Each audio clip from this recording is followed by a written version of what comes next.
Alright.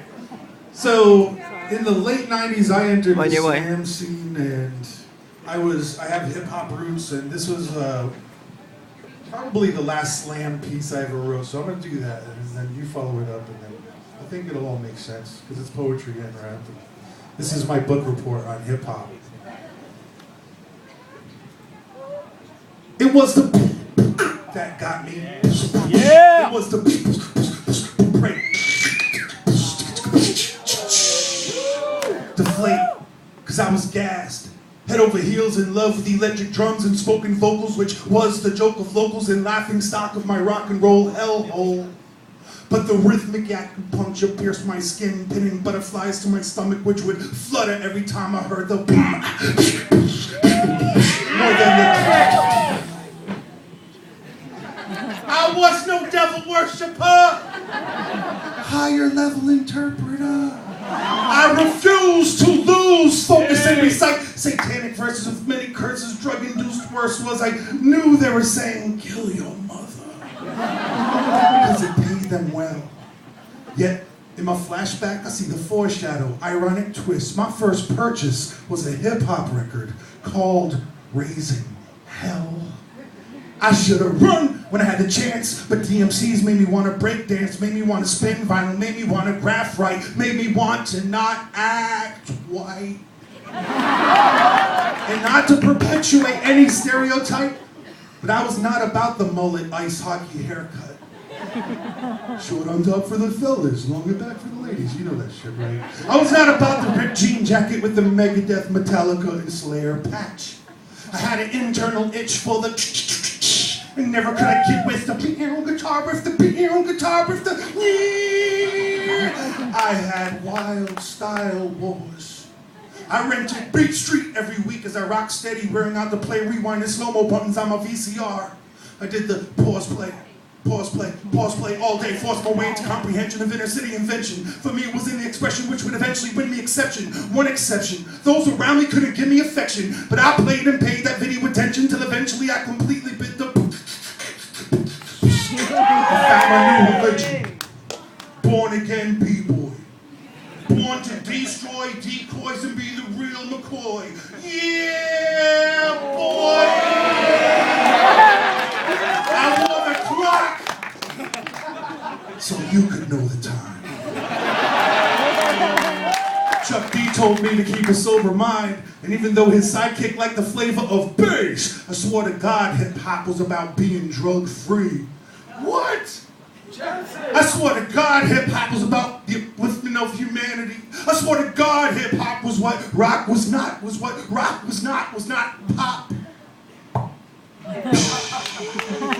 I guess I was gassed. See, I remember when Dr. Dre used to express himself about hating chronic. A few years later, he's endorsing it, drinking gin and tonic. Suburbanites who blast mace learn their mad face from Onyx. It was a rat race, the first to properly use ebonics. Dynamite like JJ, but it was a fad like supersonic. Hip-hop flipped from being artistic to a pop hit. The mainstream took control, and now we cannot stop it. It's a black art. It's being manipulated by white controllers.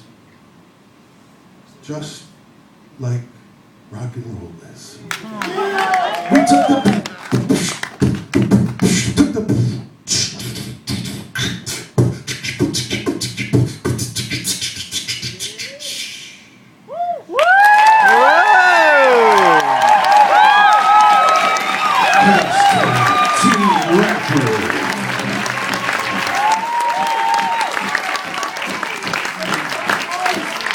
You got that old school shit. That's what you're about.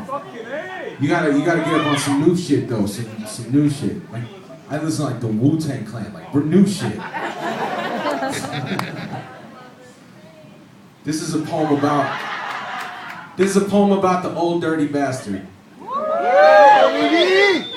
In the style of Bob Dylan.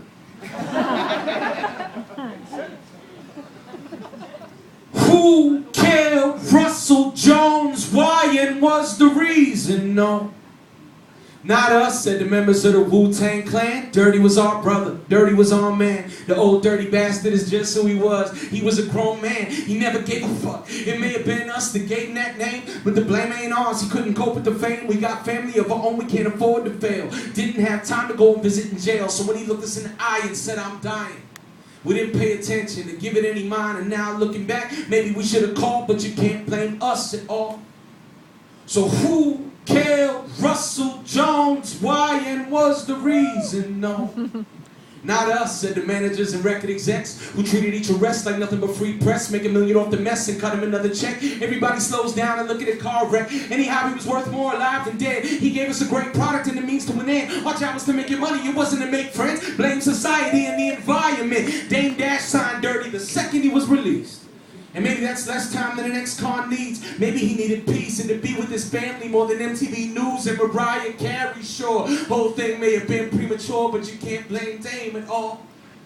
So who killed Russell Jones? Why and what's the reason? No, not me, said the judge, who takes years with his word. He was given a fair trial and justice was served. Far as I'm concerned, he deserved the penalty. The law don't change for famous celebrity. Mr. Jones was a drug addict whose offenses were flagrant, given numerous opportunities for rehabilitation, leaving me no choice but to incarcerate him. Sad fact is, a lot of addicts don't make it. It's all very tragic, and I've heard the reasons given why people like this need treatment and not prison. But the task I'm given is to uphold the law, so you can't blame me at all. So who killed Russell Jones? Why and what's the reason? No, not us, said the owners and promoters of clubs who drove him to hotels and bought him his drugs. We do it for everybody. It all seems harmless. That's what you call taking care of the artist. He made it a job for us, had reason to worry. Though we all took pride in our ODB story about the time that he got so fucked up, etc. We're not babysitters, not paid to be therapists. Had to refund tickets and absorb lost revenue. It wasn't just himself, he was a detriment too. We put a body on the stage, bodies in the seats. Don't care if he can rap, don't care if he can speak. We got a contract that reads, none of it's our fault, so you can't blame us at all. So who killed Russell Jones? Why and what's the reason? No. Not me, said the fan in his Wu-Tang shirt. I love Big Baby Jesus, Dirt McGirt, the old dirty bastard, the absolute best. He kept it real, he was a real mess. He came from the projects and I never been there, but I imagine there's a lot of people like him there. He represents the wild, savage, black, the unchained natural talent, crack, the modern day minstrel act. It's so sad that he's gone. I wish he was alive. I played a CD on the day that he died. I bought a RIP t-shirt from a store window. Pretty sure the proceeds went to his widow. He was a real hero, and all heroes fall. And I guess you can't blame no one at all. Rest in peace, say song unique.